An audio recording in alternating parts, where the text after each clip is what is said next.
Hello and bonjour, teachers and students. Welcome back to Follow the Farmers and our Follow the Potato Farmer offering today. My name is Larissa Peich, and I'm with Agriculture in the Classroom Manitoba, as many of you know, and I'm very excited to welcome you back today. Teachers and students, let's be sure to share where you're joining from. We would love to see where in the province you are tuning in from. Tell us your school and your grade level. We would love to hear. I would like to give a shout out to Penner Farm Services for partnering with us to create these farm tour videos over the past 3 seasons. And a big thank you to Peak of the Market and Wayne from Hespler Farms for partnering with us for this potato offering. As always, we are streaming via our Agriculture in the Classroom YouTube and Facebook channels. Teachers, just a reminder to join through your YouTube account so that you can access the comment section of the chat. Feel free to put questions in there throughout the event, during the farm tour video, and then we can pull those into the live Q&A after the video airs. We'll come back for that question answer period after the farm tour. So students, be sure to be thinking about all those questions and bring them forward to Wayne. Now I'd like to tell you a little bit about our farmer today. Wayne Dirksen farms on his family farm, Hespler Farms, with his brother-in-law, his 2 sons, and son-in-law. Hespler Farms is located in southern Manitoba, where they grow a variety of crops such as corn, oats, barley, sweet potatoes, wheat, soybeans, and potatoes like we are learning about today. That's a lot of crops. It's pretty cool. Wayne is very passionate about farming, his community, and sharing his knowledge with others. So without further ado, I would love to welcome you to Farmer Wayne. Hi, Wayne. Hi, everyone. Thanks for having me. I'm excited to be able to talk to you a little bit about what we do here at Hespler Farms. Amazing. Thanks for joining us, Wayne. So you're in the dry office of your farm right now. You're not out in the rain planting. You're on a bit of a holding pattern right now. Yeah, we're impatiently patient. We're thankful for the rain, and yet we wish we could get a little bit more done. But yes, that's the way farming goes, where the weather dictates what we can do. It sure does. It sure does. Well, I really hope that the sun comes out for you and you get that perfect rain right after you plant coming up over the next few days. Well, thank you. That'd be awesome. So a reminder, teaching the students, feel free to add your questions into the comment section throughout the farm tour. We are going to dive in and go to visit Hespler Farms. Here we go.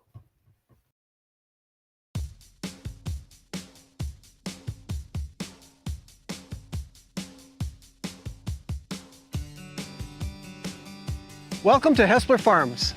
My name is Wayne Dirksen, and we're pleased that you came to join us today. This is a family farm which was started by my wife's grandfather in 1956. We continue to be a family farm. I farm with my brother-in-law, Richard Hyde, 2 sons, and a son-in-law. We farm a variety of crops here at Hespler Farms, but today we are going to focus on potatoes. So let's go. What's unique about potatoes is that we plant some of the smaller potatoes from the previous year's crop. And something that you may not have known, but can see, is that there's a spot on the potato that's indented, which we call the eye of the potato. And that is where the first sprouts will come and form when the potato starts to grow. Optimum sizing for the potato is about a golf ball size like this. Now, not all potatoes come in the golf ball size that we would prefer. Sometimes we get bigger potatoes. Now, because we pay according to weight, it would get very expensive to plant big potatoes. So we have a machine that will cut these bigger potatoes into the more desirable golf ball size, and thereby saving us money and expense when planting. The type of soil in which we grow potatoes in is very important. Not just any soil is suitable for growing potatoes. We have here what's called a sandy loam. And that might be a little bit similar to the sand that you might see in the sandbox. Potatoes need soft soil in order to grow and develop. We put a hill over top of them where it's soft and the potatoes can develop and grow. If it's too hard, the potatoes will go away from the hard soil and they will be exposed to the air and sunlight, and they will become green. And no one likes to eat a green potato. Potatoes use a lot of water, and we have an irrigation system that supplies supplemental water when it doesn't rain enough. We have several different types of irrigation systems on our farm. We have what's called a pivot, we have what's called a lateral, and we have what's called a big gun.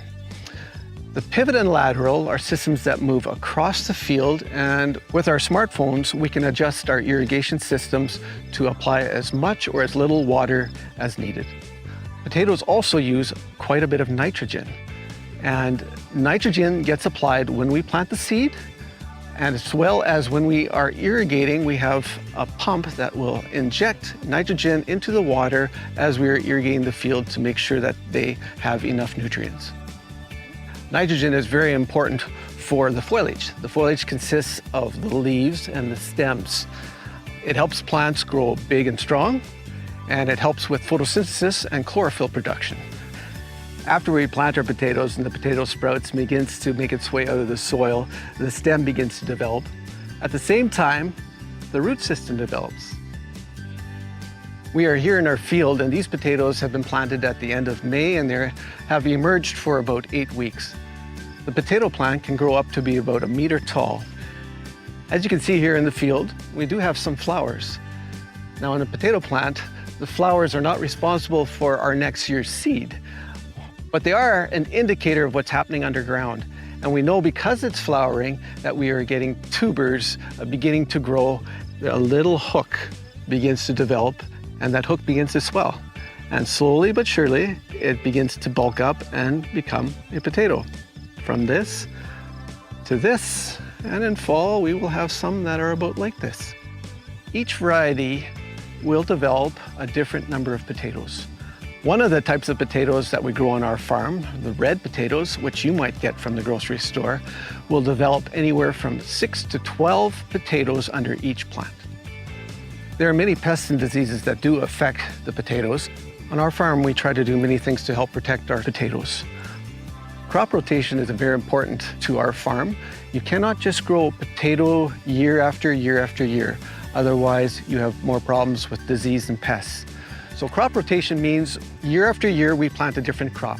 On our farm, our crop rotation tends to be potatoes, and then next year we will grow corn, and the year after that will be canola or wheat.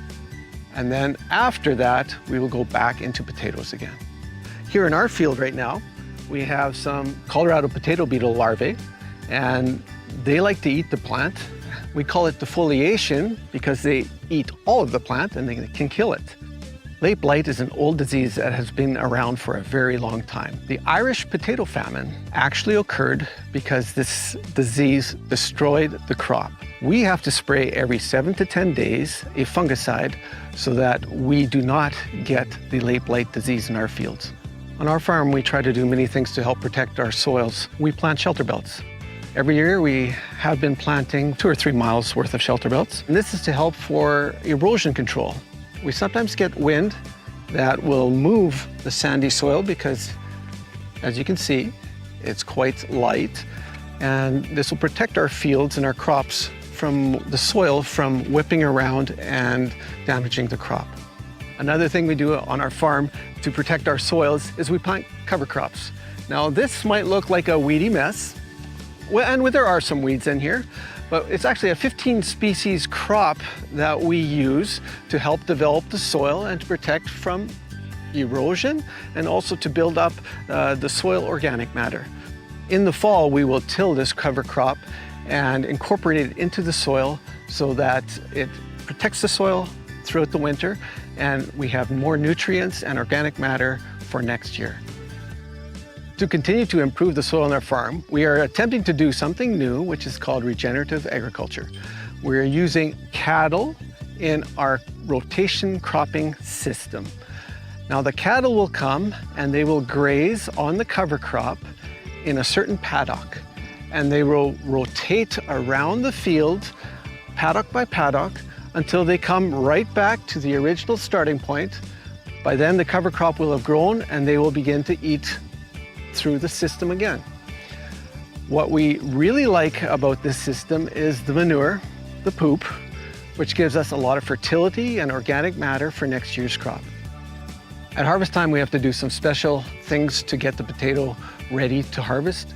All the lush green foliage needs to be totally dead so that the plant focuses all its energy into developing the skin and so that it hardens so that we can harvest the potato. We have specific equipment to harvest the potatoes. This machine behind me is called a windrower, and we have 2 of them. The main purpose of this machine is to pick up a row of potatoes, sift the dirt from the potato. The potatoes go on into a back conveyor. That conveyor will transport them over and will drop them into the next rows.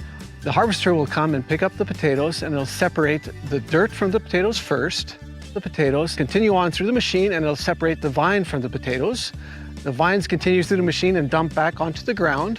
The clean potatoes continue on the conveyor system and will go into the truck box, and then will be transported from the field to our storage. Once the potatoes have been harvested, they are brought to our storage where they are piled in a large pile, and they begin the process of suberization.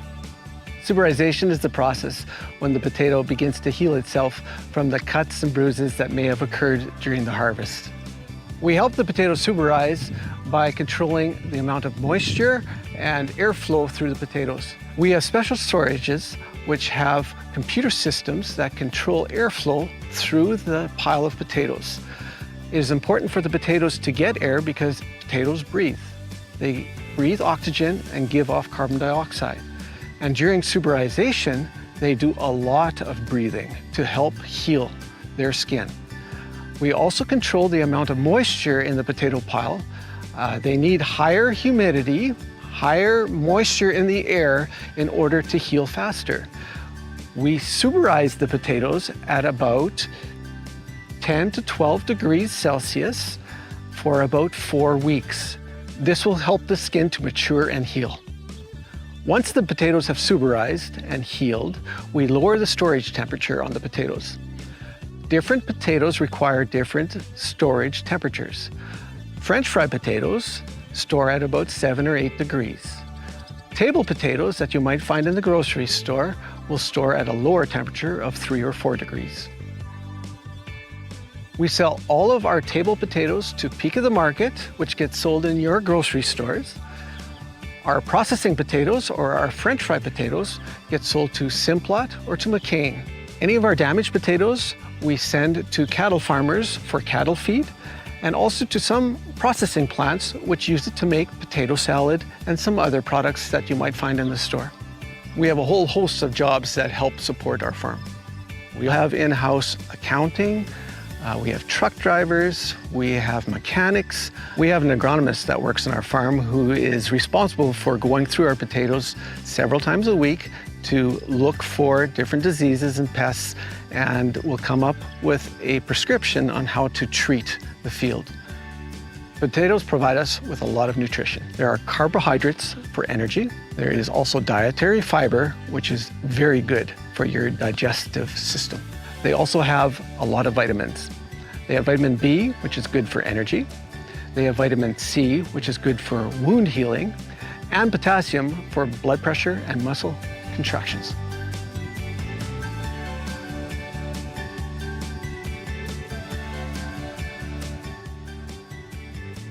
Thank you for coming to Hespler Farms.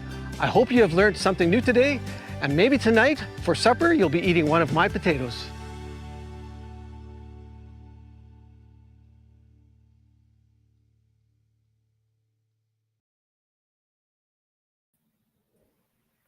Oh, that was awesome, Wayne. Thanks for bringing us out to your farm. Oh, it was good to have you guys come. Seems like a distant memory that we were out there last year, eh? Yeah, it's I think it changed a little bit since then, but definitely. Well, everyone, Wayne's planting right now, so they're putting all their crops in the ground, and soon they'll be growing into those potatoes that you saw on the screen. So they're back in action again. Yes, we are. All right, so we are going to dive in, Wayne, to some questions. They've been coming in while we've been watching that farm tour video. And we are going to start off with 3 pre-questions that came in.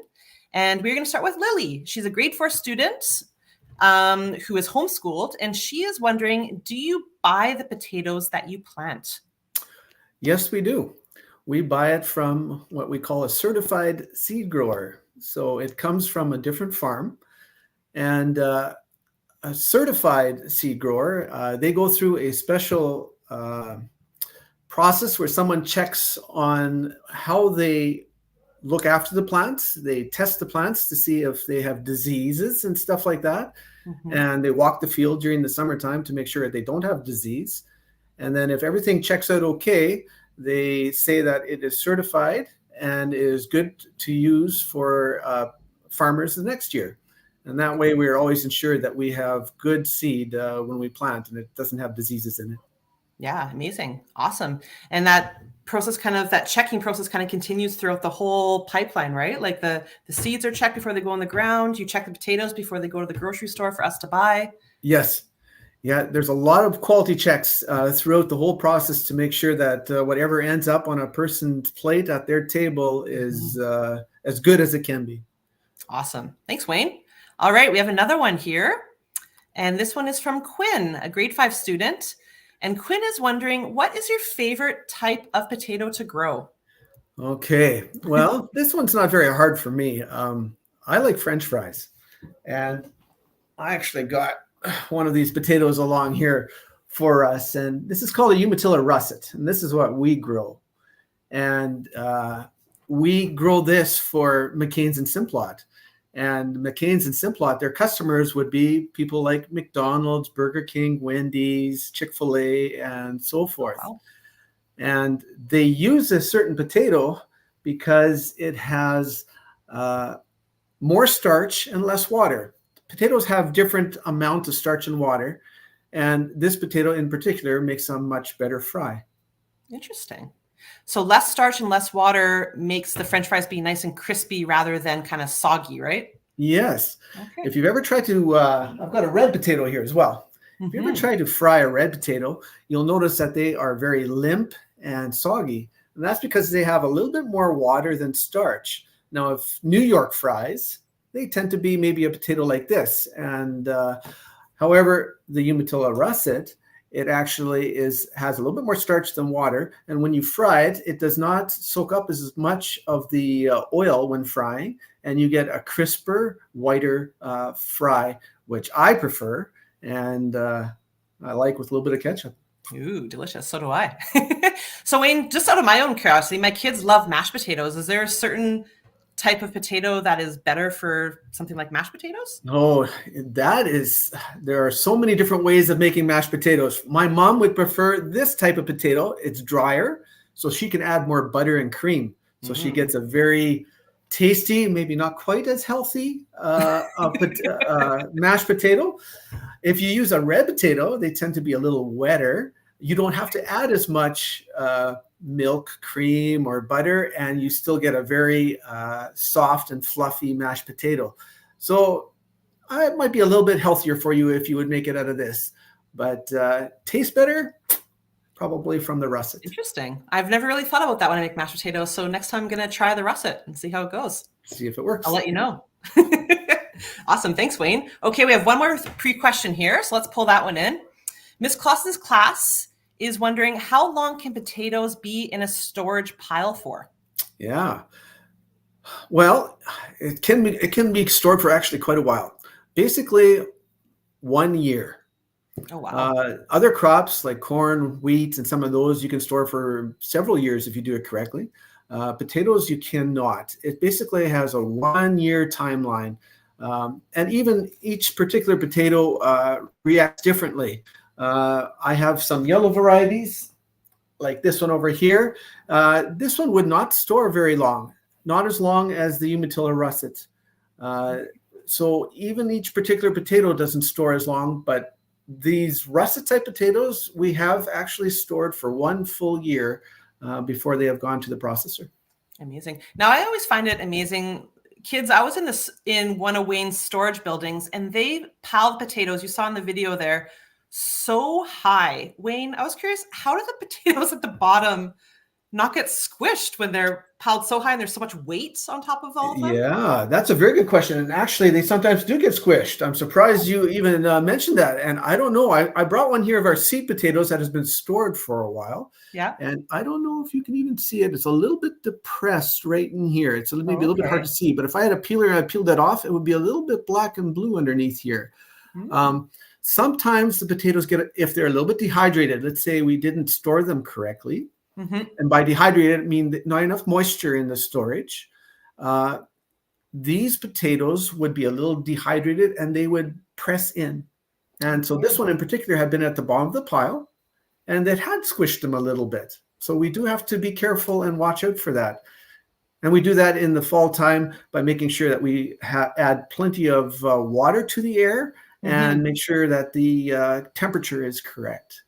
So potatoes are probably checked again when they're moved out of storage to kind of pull out some of those ones that have kind of been squished or bruised or anything like that. Yeah, absolutely. Okay. They get checked. We have an automated machine that does it, a computer camera that will take some of them out. And then we also have people that also looking at each and every potato and taking out the ones that are not the quality that we would like to send to the grocery stores or to the processor.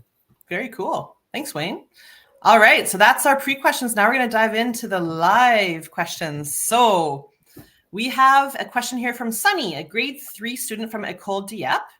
And Sunny is wondering, how many different types of potatoes are there? Wow. Do you know that off the cuff? That is a great question. And no, I don't know it off the cuff. I would say hundreds. I know just on our farm alone, we do at least 8 potatoes and 8 different types and varieties of potatoes.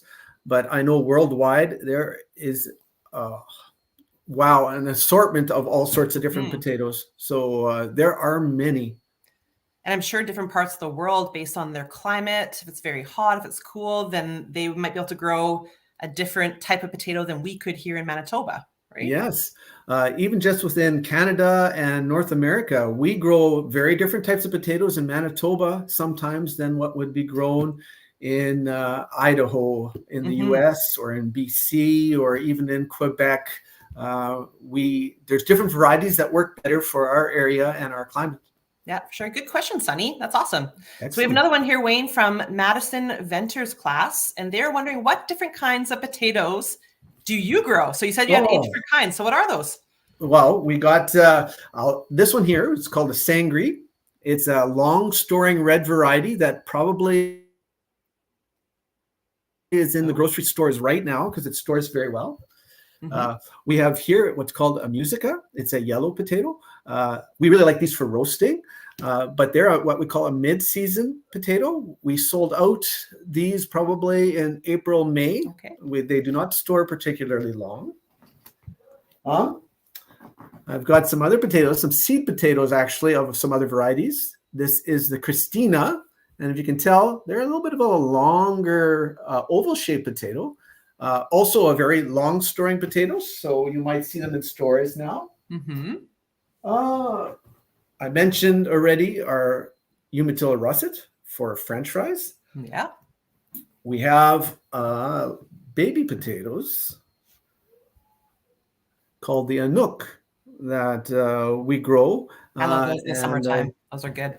And they're good for roasting and stuff like that too. And then we have a couple of white varieties. One's called a Valari, and the other is called a Whitney. And they are a white skin, white flesh. And as you can see, maybe we'll talk about it later, but they have some sprouts already. Yeah, we'd love to talk about that. I love some of their names, the Whitney and I would just always say yellow potato. I didn't know that they had all these interesting, unique names like that. Yeah, there have been all sorts. We also grow Norland. We have grown a Viking. Those are both red potatoes. There's, like the question was earlier, there are just so many different types of potatoes, and this is just our farm. I know there are other farms in the area that do a variety of others. Very cool. Thanks for that question. All right, Cole, a grade 4 student from École Dieppe. What is the record for how many potatoes have come from one plant? Ooh, we'll say for your farm. Can you answer that one, Wayne, or even an estimate? I think the record that I have ever pulled out, I have pulled out about 35 tubers. We also call this a tuber, 35 from one plant. Wow. So that was a record, most definitely. Do you remember what potato variety that was? It was Musica. Okay. A yellow variety. Wow. And by yellow, I mean yellow skin. And then if you cut it open, it would have a yellow flesh as well. 32. Great question, Cole. All right. Sloan is wondering, a grade 4 student. What is the largest potato you've ever harvested? Okay. Often we will kill off our potatoes so they don't get too large. Oh, okay. We don't want them too large because people in the grocery stores or people who buy from grocery stores don't want huge potatoes. But, can I say about the size of a Canadian football, like the CFL would use? Wow. So that's about 4 or 5 pounds. Wow. So, they can get large if we just let them to continue to grow. So I'm curious, Wayne, that one didn't maybe go to the grocery store, but did you eat that football-sized potato? Did you try it out? We sometimes try to use it here. Those are the type of potatoes that we eat, the ones that don't go to the grocery store. Yeah. That'd be an interesting one to try and cut up. You might have to use an axe to cut that one up. Yeah, it is difficult. You definitely need a big knife, and you have to be careful. Yeah. Interesting. Do you find a difference in the taste when a potato gets that large? No, actually, it tastes just like a regular potato. Interesting. Great question, Sloan. I'm learning a lot here too. All right, Ashley Brown's class. Hello, I know this class. Hi, everyone. So Andy and Owen are wondering, how do green potatoes or red potatoes taste? So maybe I'll have to explain a little bit again about green potatoes and what that means. Yeah, green potatoes, and I don't even know if I thought I might have an example here. Let's see if I can. Not really. I've got one that's some of the sprouts are beginning to green, but a green potato is a potato that's been exposed to light.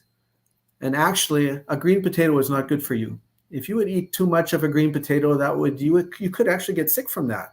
Interesting. So I would advise you not to eat green potatoes. And that's why we store our potatoes in a dark, cool, damp place. You don't want to store it in light.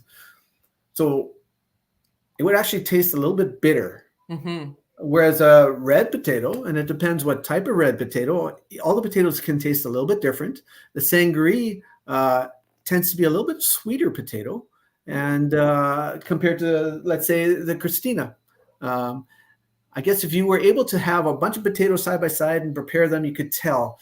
But for the most part, a potato tastes like a potato. Unless you have something to directly compare of different types, it's hard to taste the difference. Now, Wayne, I don't remember when I buy potatoes from the grocery store, it doesn't say on the bag the specific variety, does it?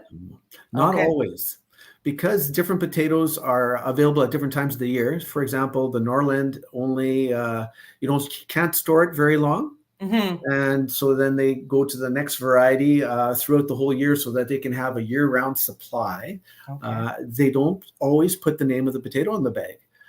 That is changing more and more, and you'll find in the grocery stores that there are bags now that are indicating what potato they have inside. Okay. I'd be interested. I'm going to look for that next time because I like to try and compare what different ones taste like. Yeah. Very cool. Good question. All right, Chantal Cote's class from Laura Secord School, grade 3. They're wondering how many potatoes do you grow in 1 year? Woo-wee, they're making you work here. Get out the calculator. Yep, I'm going to have to get the calculator on this one. So how many pounds? Okay, we grow every year about 45 million pounds of potatoes. Wow, crazy. So yeah, when you look at the piles and you think, how in the world are there enough people to eat all this? It's amazing, but and we're just one grower. I mean, there are at least 8 potato growers that supply peak of the market and the table potatoes in the province. And the amount of potatoes that are grown and sold is amazing. So all your potatoes, Wayne, that you grow, those billions of pounds, they're all sold within Manitoba? Not all of them. Okay. They go to the processor to Simplot McCain, and they are located in Portage. Okay. And we do a lot that goes to peak of the market. But we also send down to the U.S. We send reds and yellows along the eastern coast, like New York, and in those areas, Chicago, Detroit. Our potatoes will end up down there as well. Very neat. Great question, Laura Secord School. All right, so we have one here from Madison Ventures class. How many fields of potatoes do you plant each year? Oh, I would say a little bit of a guess, 40 to 50 fields. Okay. We don't always have the largest fields in our area. Sometimes they're a little bit smaller. They can be as small as 40 acres. Yeah. It's nice if we have as big fields like 160 acres, but Yeah, we do about 40 to 50. Would you say out of all your crops, Wayne, potatoes kind of are in relation the largest amount that you plant, or like what crop kind of is the most across your The field? biggest crop that we plant on our farm would be corn and canola. That's about 2,400 acres to 2,500 acres. We do about 1,500 to 1,550 acres of potatoes. Okay, very cool. Thanks, Wayne. All right, so we have another one here. Sana, a grade 3 student from Nicole Dieppe, is wondering, how many weeks do the potatoes grow before harvesting? Great question. Okay, you might have to help me count the weeks here. So if we plant the middle of May, we would start harvest the middle of September. So if you think that through, how many weeks would that be? So that would be 2 weeks in May, and then all of June, all of July, all of August, and half of September. So basically 4 months times 4, so 16 weeks. Okay. And that's kind of a good average for all different types of potatoes that you grow? About pretty much. There's some that are a little bit of an earlier season, which might be a couple weeks earlier. And late season crops like the French fry potatoes, the Umatilla russet, would be a little bit longer. It can be like 120-day potato, sometimes we call it. Okay. So great question, Anna. Yep. Very cool. All right. So this is from Skylar, a grade 3 student from Winkler, Manitoba. And Skylar is wondering, what is the trickiest part of growing potatoes? I like that question. Yeah, that's an interesting one. Potatoes can be a little bit finicky. They're not the easiest thing to grow. You actually have to look after them a lot. And to get the water right is probably the trickiest part. Okay. We never know what the moisture is going to, or what the weather is going to do. So sometimes you want to water, and other times you water and then you get an inch or two of rain and then your field is too wet. And yet if you don't water, it gets too dry. And potatoes, they like to be perfect. If I would say perfect, the soil moisture would be about 75 to 80% moisture is the perfect soil to grow potatoes. So you have to work very hard to keep tabs on all those different crops and all their different needs to make sure that the food that grows from them is the way it should be. That's amazing. Yeah, it takes a little bit of learning, and sometimes you make mistakes. And if you learn from your mistakes, maybe the next time you do it better. Yeah, good life lesson. I like that. It is. Yeah. Thanks, Skylar. All right, Clark, a grade 3 student, is wondering, what happens if potatoes are overgrown? Oh, yeah. You know, if let's say we miss killing off the potatoes in time and they get too big. Sometimes we are able to find a market for them. There are some places that like big potatoes. My grandmother always used to like big potatoes because then she didn't have to peel as many. And she would always ask for the biggest ones. But if we cannot find a market for them, they get graded out and they go to local farmers who feed it to their cattle. So nothing gets wasted. I'm always sorry to see things go if people can't eat it, but at least they are used for something useful, and they help the cattle to grow. Definitely. Great question, Clark. That's awesome. All right, Miss Muller's class. Hello. This is from my daughter's school. Eniola. Hi, Eniola. I know you as well. Eniola is a grade 5 student, and she is wondering, what's your least favorite potato? Oh, they're asking your favorite and your least favorite. Oh, you know, I was going to say, I don't know if I have a least favorite. We used to have one that we grew last year. It was called the Viking, and that was my least favorite potato because in the fall time, whenever we wanted to harvest it, the skin of that potato was very, very thin, and it never wanted to. Every time we had harvested, you know, you'd get they'd skin off, and you get these white spots on it. And when you put that in the grocery store, people don't like that. They want to see a totally nice red potato. And I always was frustrated with that variety. It tasted terrific, but the looks are so important because we all like to buy with our eyes. If it looks good, those are the ones we want to buy. If it doesn't quite look as good, then people don't want them. even though they could be just as healthy as the other ones. Yeah, definitely. Yeah. So it seems like we have about 2 or 3 left from the chat. Oh, here's Quinn. This is my daughter. Hi, Quinn. She's a grade 5 student. She is wondering, how tall is a potato plant?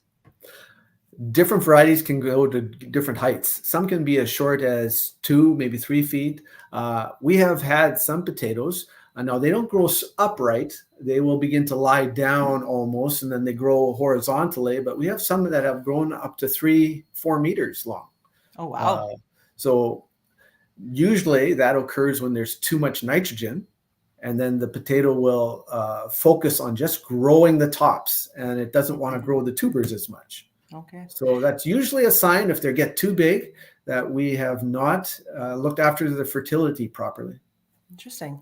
I know we have another couple of questions, Wayne, but just because you mentioned tubers, can you pull that one potato from behind you that has the sprouts coming out of it? Absolutely. And just give a really quick description to the kids. Like you talked about in the farm tour video, the eyes of the potato.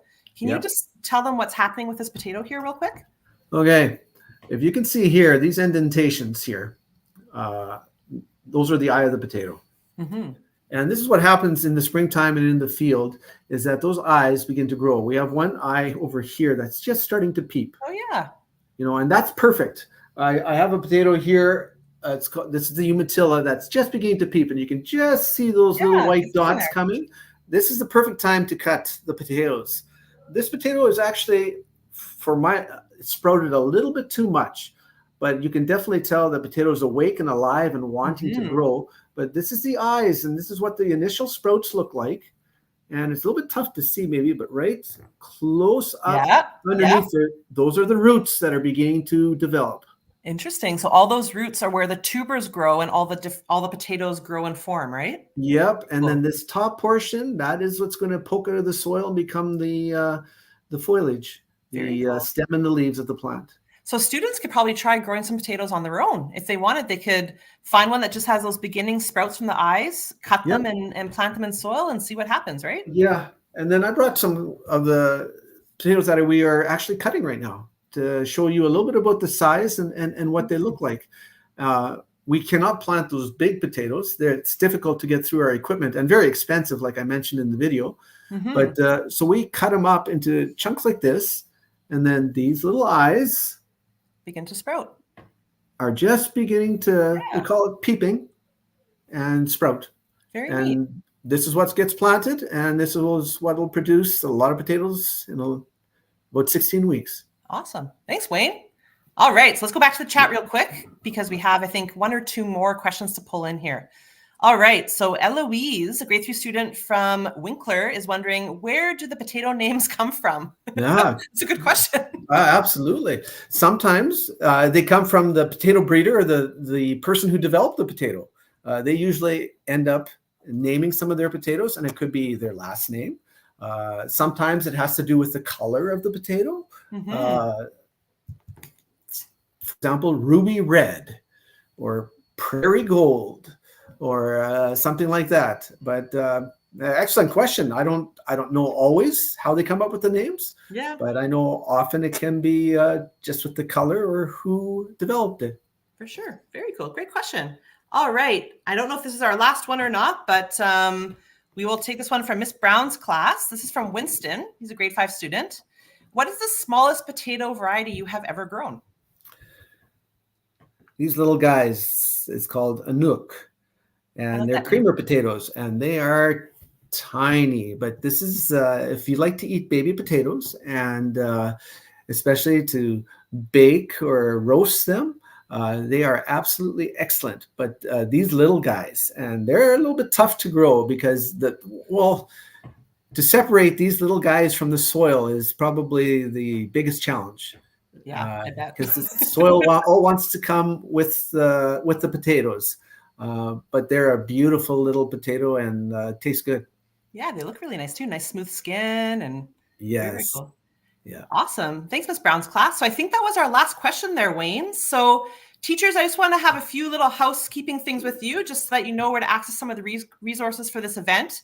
On your program dashboard page, we have a really cool activity that you can try out with your students. It's called Mathed Potatoes, and it's complete with a very simple teacher guide and answer key, and students get to use the mathematical concepts that they're learning in class, and they get tied in with potatoes. So you get to do some SPUD math. So be sure to head over to your dashboard and try that out. As always, a recording of today's event, as well as the farm tour video itself, will be loaded up onto your teacher dashboard page. So be sure to go there. I want to give another big shout out to Wayne. Thank you again for bringing us to your farm, Wayne. I know that I learned a lot about potatoes, and ever since I came out to your farm, every time I go to the grocery store and I buy a bag of potatoes, I think of you. I think of Hespler Farms.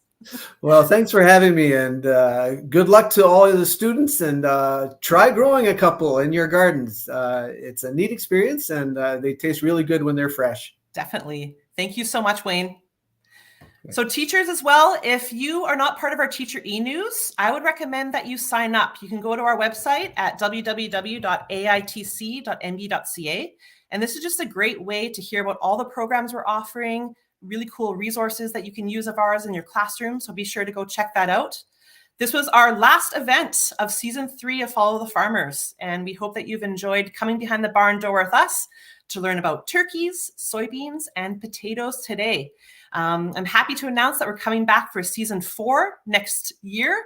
Registration will open in September for season 4. And we already know that we're going to be featuring bison, corn, and bees. So thank you everyone for joining. We hope that you learned something new about potatoes today from Farmer Wayne. Thanks again to Wayne. Thank you, Penner Farm Services and Peak of the Market for partnering with us on this video offering. Signing off for season 3. Have a great day, everyone.